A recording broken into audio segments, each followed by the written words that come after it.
જય શ્રી કૃષ્ણ દર્શક મિત્રો, સ્વાગત છે તમારું અમારી યુટ્યુબ ચેનલમાં। આજે આપણે વાત કરવાના છીએ વિચિત્ર વિષય પર। શું રાત્રે 3 થી 5ની વચ્ચે પેશાબને તીવ્ર ઈચ્છાથી તમારી ઊંઘ પણ ઉડી જાય છે? શું તમે ક્યારે આ વાત પર વિચાર કર્યો છે કે આવું કેમ થતું હશે?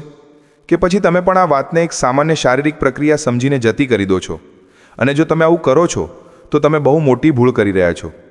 રાત્રે 3 થી 5ની વચ્ચે પેશાબ માટે ઊંઘ ઉડી જવી એ સામાન્ય ઘટના નથી, પરંતુ તેની પાછળ બહુ મોટું રહસ્ય છુપાયેલું છે। તો આજે આપણે જાણીશું કે તે રહસ્ય શું છે। તો જાણવા માટે વિડીયોના અંત સુધી જોડાયેલા રહેજો। દિવસભર કામ ધંધો, નોકરી કે ખેતીકામ કર્યા પછી રાત્રે તમે ગાઢ નિંદ્રામાં હો અને અચાનક તમારી ઊંઘ ઉડી જાય।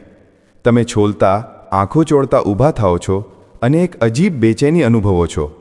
ઘડિયાળમાં સમય જુઓ છો અને દરરોજની જેમ સમય હોય છે 3 થી 5 વાગ્યાની વચ્ચેનો, અને ઊંઘ તૂટવાનું કારણ પેશાબ કરવા જવાની તીવ્ર ઈચ્છા। ઘણા લોકો માટે આ એક સામાન્ય ઘટના છે। તમે વિચારશો કે કદાચ પાણી વધારે પીવાઈ ગયું હશે અથવા આ તો ઉંમરની અસર છે, પરંતુ શું તમે ક્યારેય વિચાર્યું છે કે કેમ દરરોજ તમારી ઊંઘ બરાબર આ જ સમયે તૂટે છે? કેમ આ અડધી રાત્રે 12 વાગે કે સવારે 6 વાગે નથી થતું? આજે આપણે એક એવું રહસ્ય જાણવા જઈ રહ્યા છીએ જે કદાચ તમારા જીવનનો નવો પરિચય કરાવશે। આ કોઈ સામાન્ય શારીરિક ક્રિયા નથી, પરંતુ બ્રહ્માંડની અદૃશ્ય શક્તિઓનો એક ઊંડો અને દિવ્ય સંકેત છે જે સીધો તમારા સુધી પહોંચી રહ્યો છે। આ એક એવી પુકાર છે જેને તમે અત્યાર સુધી અવગણતા આવ્યા છો। આપણા પ્રાચીન હિન્દુ ધર્મશાસ્ત્રોમાં સમયને એક જીવંત અને સક્રિય ઉર્જા તરીકે જોવામાં આવે છે। દિવસના 24 કલાક અલગ અલગ પ્રહરોમાં વહેંચાયેલા છે અને દરેક પ્રહરની પોતાની ખાસ ઉર્જા હોય છે। પ્રાચીન ગ્રંથોમાં સમયને ફક્ત ઘડિયાળથી માપવામાં આવ્યો નથી, પણ તેને જીવંત ઉર્જા માનવામાં આવી છે। દરેક પ્રહર પોતાની અલગ શક્તિ ધરાવે છે અને એમાં સૌથી દિવ્ય સમય છે બ્રહ્મ મુહૂર્ત, એટલે કે સવારે 3 થી 5 વાગ્યા વચ્ચેનો સમય। આ સમય એ છે જ્યારે રાત્રિનો અંધકાર ધીમે ધીમે ઓસરતો જાય છે અને નવા પ્રભાતનો પ્રકાશ જન્મે છે। આ ક્ષણોમાં પ્રકૃતિની દરેક લહેર એક અનોખા સમન્વયમાં ધબકે છે। આ ઉર્જા એટલી શુદ્ધ હોય છે કે બ્રહ્માંડની લહેરો સીધી તમારા મન અને આત્મા સાથે જોડાય છે।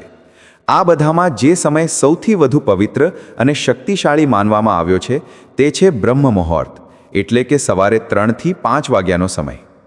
બ્રહ્મ મુહૂર્ત શબ્દ જ પોતાનો અર્થ સમાવી લે છે।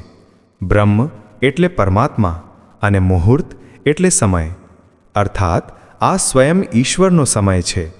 આ તે સમય છે જ્યારે સૃષ્ટિની ઊર્જા તેના ઉચ્ચતમ સ્તરે હોય છે। આ એક અદ્ભુત સંધિકાળ છે જ્યારે રાતનો અંધકાર ઓસરી રહ્યો છે અને દિવસના પ્રકાશનું આગમન થવા જઈ રહ્યું છે। આ સમયે દેવતાઓ, ઋષિમુનિઓ અને દિવ્ય આત્માઓ સૂક્ષ્મ સ્વરૂપે પૃથ્વી પર વિચરણ કરે છે। વાતાવરણમાં એક અજોડ શાંતિ, પવિત્રતા અને દિવ્યતા વ્યાપ્ત હોય છે। હવામાં એક ખાસ તાજગી અને શીતળતા હોય છે અને પક્ષીઓનો કલરવ પણ આ સમયે જ સંભળાવા લાગે છે, જાણે કે તેઓ પણ આ પવિત્ર ઘડીનું સ્વાગત કરી રહ્યા હોય। પણ પછી પ્રશ્ન એ છે કે તમારી ઊંઘ તૂટવી અને આ બ્રહ્મ મુહૂર્તનો સંબંધ શું છે? જ્યારે તમારી અંદરની ચેતના જાગવા તૈયાર થાય છે ત્યારે બ્રહ્માંડ તમને જગાડવા માટે કોઈ નાનું કારણ શોધે છે। ક્યારેક એ કારણ પેશાબ જવાની ઈચ્છા હોય છે, ક્યારેક હળવો અવાજ કે અચાનક સપનાથી આંખ ખુલી જવી, પરંતુ વાસ્તવમાં એ એક દિવ્ય એલાર્મ છે। ખરેખર આ સંબંધ ખૂબ જ ઊંડો છે। જ્યારે બ્રહ્માંડની આ સર્વોચ્ચ ઉર્જા, આ દિવ્ય શક્તિ તમારા સુધી કોઈ સંદેશ પહોંચાડવા માંગે છે ત્યારે તે સીધા શબ્દોમાં વાત નથી કરતી, તેના બદલે તે તમારા શરીરને જ માધ્યમ બનાવે છે। આ સમયે શરીરમાં ઊર્જાનો પ્રવાહ વધે છે અને શરીરના અમુક કાર્યો સક્રિય બને છે। પેશાબ જવાની ઈચ્છા એ માત્ર એક શારીરિક ક્રિયા નથી, પરંતુ એક શારીરિક પ્રતિક્રિયા છે જે તમારા શરીરને સજાગ કરી રહી છે। તે તમને ઊંઘમાંથી જગાડી રહી છે જેથી તમે આ પવિત્ર સમયનો અનુભવ કરી શકો અને આ દિવ્ય ઊર્જાને ગ્રહણ કરી શકો। જો તમે આ સંકેતને સમજી જાઓ છો તો તમારા જીવનમાં મોટું પરિવર્તન આવી શકે છે। આ સંકેત તમારા ભાગ્ય, તમારા ભવિષ્ય અને તમારી આત્મા સાથે જોડાયેલ એક ઊંડું રહસ્ય છે। આના પછી તમે ક્યારેય આ ઘટનાને સામાન્ય નહીં માનો। તમારા શરીરની અંદર પેશાબની તીવ્ર ઈચ્છા પેદા કરવી એ તમને જગાડવા માટેનું સૌથી સરળ અને કુદરતી માધ્યમ છે। આ કોઈ બીમારી કે સમસ્યા નથી, પરંતુ એક દિવ્ય એલાર્મ છે.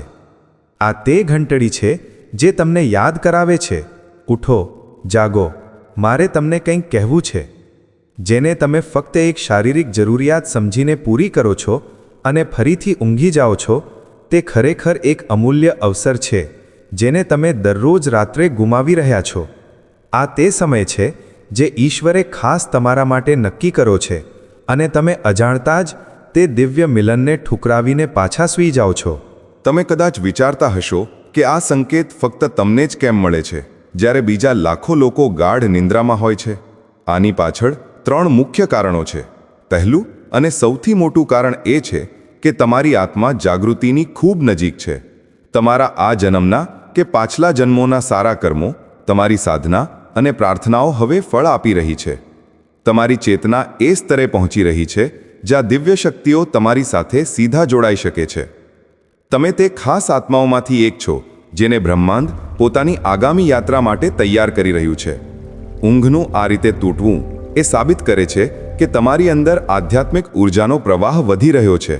તમારી આત્મા હવે સાંસારિક ઊંઘમાંથી ઉઠીને ઈશ્વરની ચેતનામાં જાગવા માંગે છે, અને પેશાબની ઈચ્છા તો ફક્ત એક નિમિત્ત છે. તેનો અસલી હેતુ તમને બ્રહ્મ મુહૂર્તમાં ઉઠાડીને બ્રહ્માંડની ઉચ્ચ ઊર્જા સાથે જોડવાનો છે. બીજું કારણ તમારા પિતૃઓ સાથે જોડાયેલું છે. હિન્દુ માન્યતા અનુસાર પિતૃઓનું સ્થાન દેવતાઓ સમાન હોય છે. તેઓ સૂક્ષ્મ લોકમાં રહેતા હોવા છતાં પોતાના પરિવાર સાથે જોડાયેલા રહે છે. બ્રહ્મ મુહૂર્તમાં સ્થૂળ અને સૂક્ષ્મ લોક વચ્ચેનું અંતર સૌથી ઓછું હોય છે, જેથી આપણા પૂર્વજો આ સમયે આપણી સાથે સરળતાથી સંપર્ક કરી શકે છે. જો તમે રોજ 3 થી 5 વાગ્યાની વચ્ચે ઉઠી રહ્યા છો, તો આ સંકેત છે કે તમારા પિતૃઓ તમને કંઈક કહેવા માંગે છે. કદાચ તેઓ કોઈ કષ્ટમાં હોય અને તમારી પાસેથી પોતાની શાંતિ માટે કોઈ કર્મ કે પ્રાર્થનાની અપેક્ષા રાખતા હોય, અથવા તમારા જીવનમાં આવનારી કોઈ ખુશીનો સંદેશ આપી રહ્યા હોય, કે પછી તમને કોઈ સંકટથી સાવધાન કરી રહ્યા હોય. તેઓ તમને એ પણ જણાવવા માંગે છે કે તમે એકલા નથી, તેઓ તમારી સાથે છે. જ્યારે તમે આ સમયે ઉઠો છો ત્યારે તેઓ તમારી સૌથી નજીક હોય છે અને તમને જોઈ રહ્યા હોય છે. આ રીતે તમારી રાત્રિનું આ જાગરણ તમારા અને તમારા પિતૃઓ વચ્ચે એક અદૃશ્ય પુલ બની જાય છે. ત્રીજું કારણ તમારા ઈષ્ટદેવ સાથે જોડાયેલું છે. દરેક વ્યક્તિનો એક ઈષ્ટદેવ હોય છે, એક એવું દેવરૂપ જેની સાથે તેની આત્માનો ઊંડો સંબંધ હોય છે. કદાચ જીવનની વ્યસ્તતાઓમાં તમે તમારા ઈષ્ટદેવને સમય આપવાનું ભૂલી ગયા હશો. બ્રહ્મ મુહૂર્તમાં તમારું ઉઠવું એ તેમના બોલાવાનો સંકેત છે. તેઓ તમને યાદ કરાવી રહ્યા છે, આ સમય મારો છે. આવો, મારી સાથે વાત કરો, તમારા મનની વાતો કહો. આ તે ઘડી છે જ્યારે તમારી પ્રાર્થના કોઈ પણ અવરોધ વગર સીધી તમારા ઈષ્ટ સુધી પહોંચે છે. આ સમયે કરવામાં આવેલી એક સાચી પુકાર દિવસમાં કરવામાં આવેલા 100 યજ્ઞો બરાબર ફળ આપી શકે છે. ઈશ્વર આ દિવ્ય મૌનમાં તમારી સાથે સીધો સંવાદ કરવા માંગે છે. તેથી જ તેઓ તમને આ ખાસ સમયે જગાડે છે. ચોથું કારણ તમારા શરીર અને બ્રહ્માંડના ઊંડા જોડાણ સાથે સંબંધિત છે. આયુર્વેદ અનુસાર આપણું શરીર 5 મહાભૂત પૃથ્વી, જળ, અગ્નિ, વાયુ અને આકાશનું બનેલું છે, અને તેને 3 દોષ વાયુ, પિત્ત અને કફ સંતુલિત રાખે છે. શક્ય છે કે તમારા મનમાં અચાનક કોઈ વિચાર ચમકી ઉઠે, કોઈ સમાધાન મળી જાય જેને તમે લાંબા સમયથી શોધી રહ્યા હો. બની શકે કે તમને કોઈ સ્વજનની યાદ આવી જાય જેને તમારા સ્નેહ કે સહકારની જરૂર હોય. થઈ શકે કે તમને તમારા અંદર એક અનોખી શાંતિનો અનુભવ થાય જે પહેલાં ક્યારેય ન થયો હોય. જો તમે ઈચ્છો તો તમારા ઈષ્ટદેવનું ધ્યાન કરી શકો છો, અથવા ધીમા અવાજે ઓમ મંત્રનો જાપ કરી શકો છો. ઓમનો ધ્વનિ આ સમયે બ્રહ્માંડના ધ્વનિ સાથે એકરૂપ થઈ જાય છે અને તમારી ચેતનાને અનેક ગણી ઊંચી લઈ જાય છે. તમે તમારા પિતૃઓનું પણ સ્મરણ કરી શકો છો. મનોમન તેમને કહો, હે મારા પૂર્વજો, હું તમને પ્રણામ કરું છું. કૃપા કરીને મારા અને મારા પરિવાર પર તમારા આશીર્વાદ જાળવી રાખો. જો મારાથી કોઈ ભૂલ થઈ હોય તો મને માફ કરો. વિશ્વાસ કરો, આ સાદી પ્રાર્થના તરત તેમના સુધી પહોંચશે અને તેમના આશીર્વાદ તમને દરેક સંકટથી સુરક્ષિત રાખશે. શરૂઆતમાં તમારું મન ભટકી શકે છે અથવા ફરીથી ઊંઘ આવી શકે છે, પરંતુ હાર ન માનો. ફક્ત 5 કે 10 મિનિટથી શરૂઆત કરો. ધીમે ધીમે તમને આ સમય સારો લાગવા લાગશે. તમારું મન અને શરીર પોતે જ આ દિવ્ય ઘડીની રાહ જોવા લાગશે. આ તમારી આત્માની તરસ છે જે હવે જાગી ચૂકી છે. દરરોજ રાત્રે આ નિયમનું પાલન કરવાથી તમારા જીવનમાં અદ્ભુત પરિવર્તન થવા લાગશે. તમારા ચહેરા પર એક અલગ જ આભા આવશે. મનમાંથી અનાવશ્યક ચિંતા અને ડર દૂર થઈ જશે. અટકી ગયેલા કાર્યો આપોઆપ પૂરા થવા લાગશે. લોકો તમારી તરફ આકર્ષિત થશે, તમારી સલાહ લેવા લાગશે અને તમને આવનારી ઘટનાઓનો પૂર્વાભાસ થવા લાગશે. આ કોઈ અંધશ્રદ્ધા નથી, પરંતુ ઊર્જાનું વિજ્ઞાન છે. તમે તે સમયનો ઉપયોગ કરતા શીખી ગયા છો જ્યારે બ્રહ્માંડ પોતાની શક્તિ સૌથી વધુ આપે છે. તમે તે અમૂલ્ય ખજાનાની ચાવી મેળવી લીધી છે જેને લોકો આખી જિંદગી શોધતા રહે છે. તે દિવ્ય શક્તિ દરરોજ તમને આ અવસર આપે છે.